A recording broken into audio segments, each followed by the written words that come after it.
Hey, welcome back to YT Finance, and today we are talking about the top 10 best stocks that you can buy right now, which will include both growth stocks as well as dividend stocks, and then lastly, I will talk about why Elon Musk of Tesla is getting sued. We will begin by discussing 3 growth stocks that have recently pulled back, which should give investors a good buying opportunity. Then we will look over 2 underrated long-term stocks to hold that can give you great returns. Then we will analyze 2 stocks that have huge market opportunities and potential for growth, and then lastly we will go over 2 amazing dividend stocks from large cap companies. Go and press the like button right now for more stock news updates, comment down below your all-time favorite stock or ETF, turn on all subscription notifications to stay informed about the newest stock opportunities, and now let's get right into today's stories. As many seasoned investors know, normally people will have to pay a premium for top-of-the-line growth stocks due to their high demand. However, this can cause money to flow away from other great growth companies that are either lesser known or have already pulled back in price, which could represent great buying opportunities for investors. So those are the types of companies we will be analyzing today. The first company we have is named Qualtrics International, ticker symbol XM. This company develops software platforms that enables organizations to survey and or measure employee engagement along with customer experiences surrounding a product or service. According to a report from Global Consumer Trends pertaining to worldwide business revenues, companies collectively miss out on a total of $4.7 trillion because they are not taking their customer service or surveys seriously enough. Currently, shares are down around 19%, mainly because the company wants to issue more shares, which will dilute shareholder value, so I would wait to get into the stock if you're interested until after that is completed. Also, the company is losing money, but it is also estimated that the company will experience growth of over 38% for the entire year.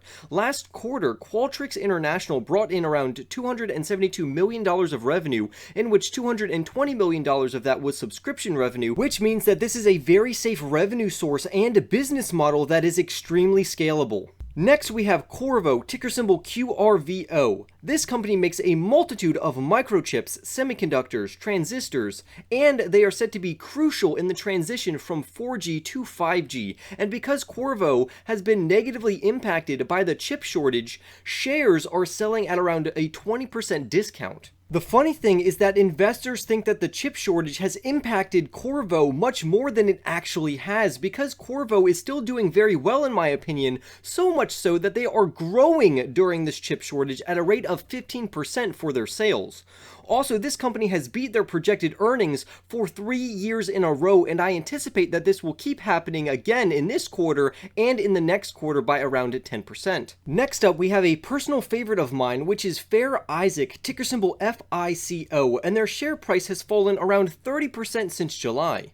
As their ticker symbol implies, this is the company behind the FICO credit score, and investors have started to sell this stock because they think that something will replace credit scores, or at least how they are calculated. However, even if that were true, I don't see why Fair Isaac can't just innovate along with the industry. Also, the company has other revenue streams, such as their fraud protection programs, and they also have artificial intelligence-powered analytics. On top of that, their sales are set to increase by 10% next year, which will drive their total profit growth upwards of 19%. Some analysts also think that the company has more than 40% upside left from its current stock price of $362, so be sure to add it to a watch list. Next up, we have Docebo, which has a software platform that allows their clients to make training material for their employees in less time than making a curriculum from scratch.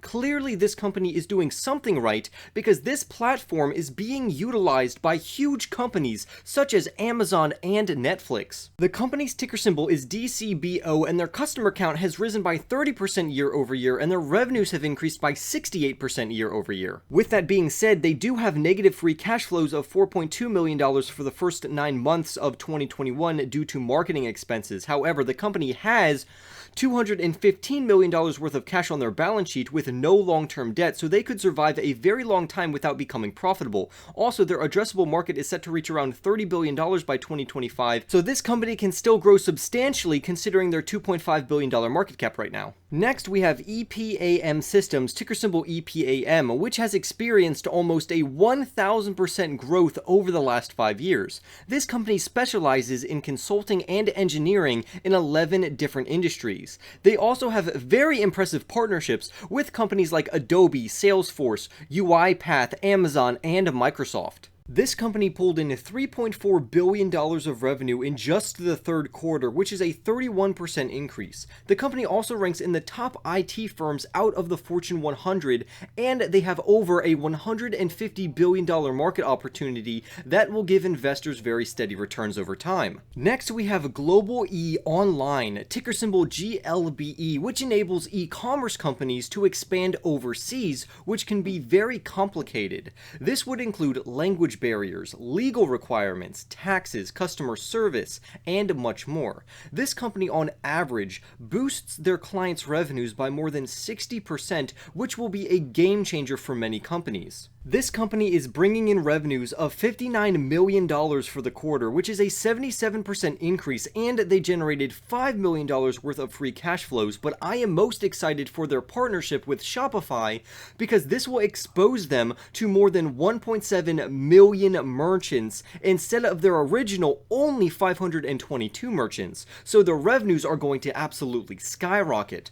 Also, they have a huge addressable market of $736 billion by 2023, which gives them amazing future growth potential. Next up, we have Riskified, ticker symbol RSKD, which focuses on payment fraud prevention, which helps merchants. This company's platform and AI is so smart that it has a 99.8% accuracy rating, which will allow merchants to increase revenues by around 8% instead of having to deal with expenses that come with dealing with fraud. This company also helps out large sellers like Revolve Group and Wayfair. They also help out 3 of the top 10 retail businesses, so they clearly have strong customer ties. According to the article, in the second quarter, its platform handled over 150 million transactions, which totaled $21 billion in GMV, up 55% from the year prior.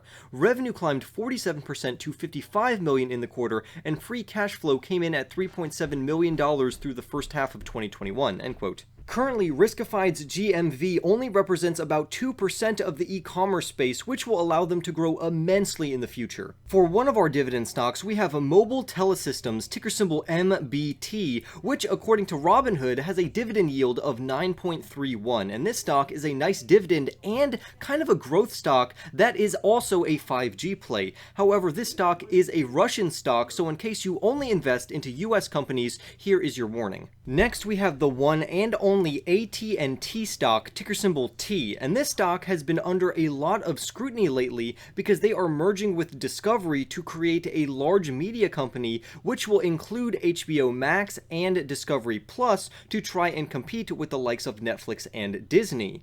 But the company predicts that they will have $24 billion of capital expenditures once the merger happens. With AT&T being a clear 5G stock play, it's supposed to have great growth all the way up until the middle of the decade, and then we're going to have to see new projections. But now let's talk about Tesla and Elon Musk getting sued, and I quote, "Banking giant JP Morgan Chase has sued Tesla for $162.2 million for allegedly breaking a 2014 contract regarding the company's stock options." The Guardian reports, "At the heart of the matter is Musk's infamous 2018 tweet in which he said he would take Tesla private once its shares hit $420. The bank claims the tweet wound up costing the bank millions in potential profit from its options."